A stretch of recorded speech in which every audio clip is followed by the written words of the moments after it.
चलिए बात करते हैं इस वक्त की सबसे बड़ी खबर की, और सबसे बड़ी खबर नफरती पत्थर हिंसक झड़प जो कि उत्तर प्रदेश के बहराइच में हुई है, जहां मूर्ति विसर्जन के दौरान दरअसल जबरदस्त बवाल हुआ। गाना बजाने को लेकर पूरा बवाल हुआ। इस बवाल के बीच एक शख्स जख्मी हुआ है जबकि एक की मौत हो गई है। उत्तर प्रदेश के बहराइच से यह बड़ी खबर। मूर्ति विसर्जन के दौरान जमकर हुआ है बवाल दो पक्षों के बीच। उत्तर प्रदेश के बहराइच में बवाल हुआ है उस वक्त जब मूर्ति विसर्जन का कार्यक्रम चल रहा था, और इसी दौरान बताया जा रहा है कि पथराव और आगजनी हुई है। बहराइच से यह बड़ी जानकारी, जहां पर जमकर बवाल, मूर्ति विसर्जन के दौरान पथराव, तोड़फोड़ और फायरिंग की गई है। गोली लगने से एक की मौत हो गई है जबकि एक जख्मी हुआ है। मौके पर भारी पुलिस फोर्स को तैनात किया गया है। गाना बजाने को लेकर विवाद शुरू हुआ था और देखते ही देखते इतना बढ़ गया कि नौबत पथराव, तोड़फोड़, आगजनी तक आ पहुंची, और यह बताया जा रहा है कि फायरिंग भी हुई और इस फायरिंग में एक शख्स की मौत हो गई जबकि एक जख्मी हुआ है। मौके पर फिलहाल भारी फोर्स की तैनाती कर दी गई है। भारी पुलिस फोर्स मौके पर तैनात है। गाना बजाने को लेकर यह विवाद शुरू हुआ था और इसी दौरान जमकर पत्थरबाजी हुई, जमकर तोड़फोड़ हुई, और यह बताया जा रहा है कि आगजनी को भी अंजाम दिया गया। इस बीच फायरिंग की गई और इस फायरिंग में एक शख्स की मौत हो गई जबकि एक जख्मी हो गया।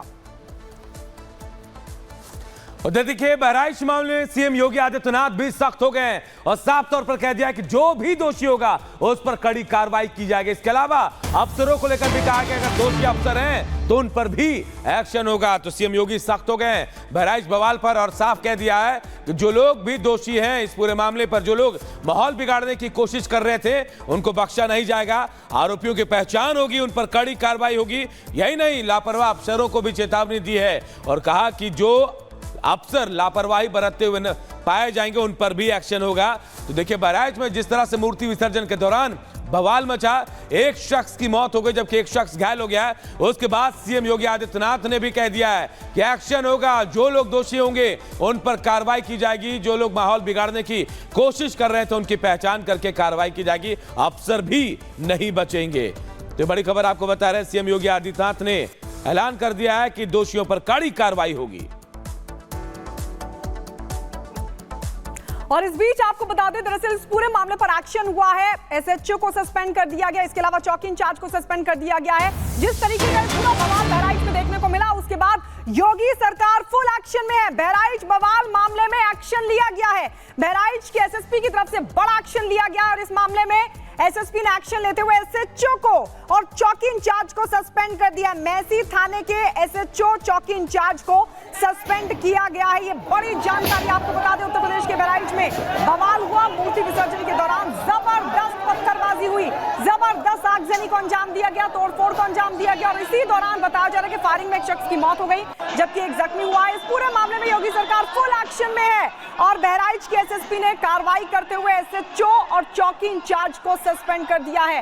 हिंसा में एक की मौत हो गई है जबकि एक जख्मी हुआ है। उपद्रवियों को लगातार योगी सरकार की तरफ से वार्निंग दी जा रही है और इसी कड़ी में एक बड़ा एक्शन लिया गया क्योंकि मूर्ति विसर्जन के दौरान जो शोभा यात्रा थी उसको टारगेट किया गया और इससे पहले भी लगातार इस तरह के मामले सामने आते रहे जिस पर सरकार ने, प्रशासन ने बड़ा एक्शन लिया है। और एक बार फिर जब मूर्ति विसर्जन के दौरान देखिए तस्वीर हम आपको दिखा रहे हैं, इन तस्वीरों को देखकर आप समझिए किस तरीके का ये पूरा बवाल देखने को मिला था। जमकर पत्थरबाजी हुई, बड़ी संख्या में लोग मूर्ति विसर्जन के लिए जा रहे थे और इसी दौरान पत्थरबाजी हुई, दोनों पक्षों के बीच जमकर बवाल हुआ, आगजनी को अंजाम दिया गया। ये आप देख सकते हैं कैसे जब शोभा यात्रा निकल रही थी उस दौरान जमकर बवाल की तस्वीरें आपके सामने, तोड़फोड़ की गई, फायरिंग भी की गई जिसमें एक शख्स की मौत हो गई जबकि एक जख्मी हुआ। इस पूरे मामले में फुल एक्शन में योगी सरकार, एसएचओ, चौकी इंचार्ज को सस्पेंड कर दिया गया है। तो जिस तरह से बहराइच में जो हुआ, 5 तस्वीरों के जरिए हम आपको बताने की कोशिश कर रहे हैं कि आखिर क्या क्या बहराइच में हुआ। मूर्ति विसर्जन के दौरान विवाद होता है, उसके बाद गोलीबारी होती है, पत्थरबाजी होती है, एक शख्स की मौत हो गई जबकि एक शख्स घायल हो गया है। इससे जुड़ी एक रिपोर्ट आप सबको दिखाते हैं।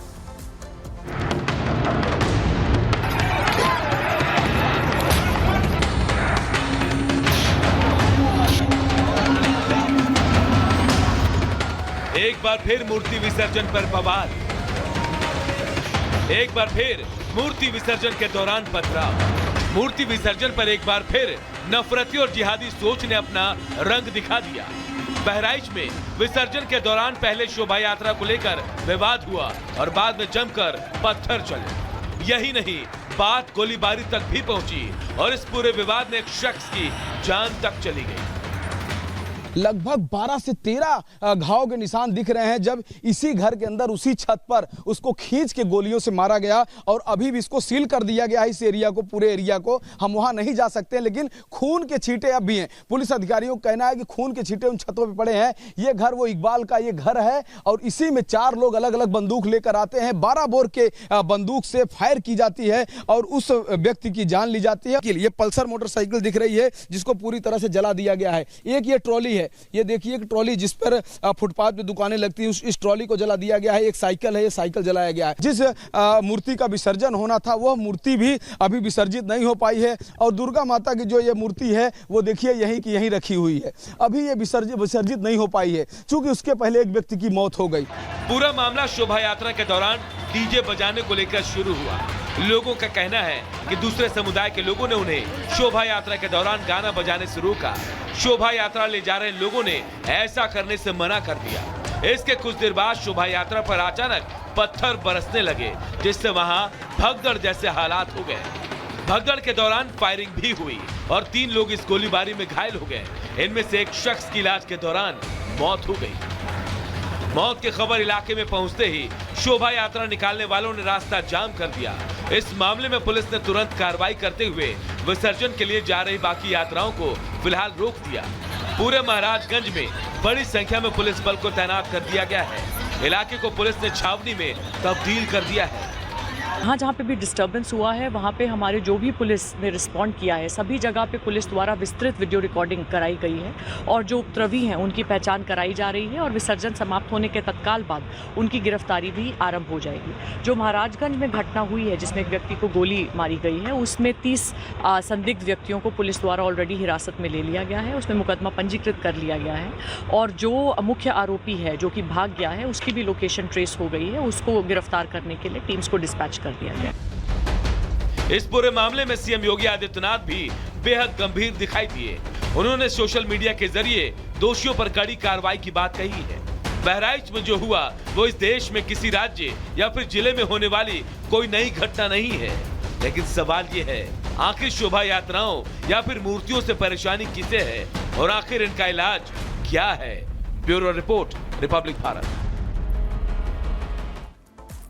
और इस बीच बड़ी खबर आपको बता दें, और बड़ी खबर है कि जम्मू कश्मीर में अब सरकार के गठन का रास्ता साफ हो चुका है। 2018 के बाद जो 6 साल का राष्ट्रपति शासन लगा था, अब वो राष्ट्रपति शासन हट गया है और अब सरकार के गठन का रास्ता जम्मू कश्मीर में साफ हो गया है। हाल ही में चुनाव हुए, रिजल्ट भी सामने आ चुका है। नेशनल कॉन्फ्रेंस को बहुमत मिला है और इसी कड़ी में आपको बता दें अब राष्ट्रपति शासन हट गया है। इससे पहले 2018 में महबूबा मुफ्ती के इस्तीफे के बाद राष्ट्रपति शासन लग गया था जम्मू कश्मीर में और अब विधानसभा के चुनाव के बाद, रिजल्ट के बाद राष्ट्रपति शासन हट गया, यानी नई सरकार के गठन का रास्ता अब साफ हो चुका है। यह बड़ी जानकारी आपको बता दें, अब जम्मू कश्मीर में नई सरकार शपथ लेगी, लेकिन उससे पहले राष्ट्रपति शासन हटा लिया गया है। और अब बड़ी खबर, यूपी में होने वाले उपचुनाव से जुड़ी हुई उपचुनाव को लेकर मंथन का दौर शुरू हो गया। दिल्ली में जेपी नड्डा के घर पर अहम बैठक हुई देर रात और अमित शाह के साथ साथ योगी आदित्यनाथ, बीजेपी के प्रदेश अध्यक्ष भूपेंद्र चौधरी के अलावा दोनों डिप्टी सीएम इस बैठक में मौजूद थे और कभी भी लिस्ट आ सकती है। कहा जा रहा है कि खुद अकेले 10 सीटों पर, 10 में से 8 सीटों पर बीजेपी चुनाव लड़ सकती है। इनमें से एक आरएलडी को तो एक निषाद पार्टी को बीजेपी सीट दे सकती है जहां से वो चुनाव लड़ सकते हैं। दोनों पार्टी को सीट देने पर केंद्रीय नेतृत्व फैसला करेगा। 20 अक्टूबर वो तारीख बताई जा रही है।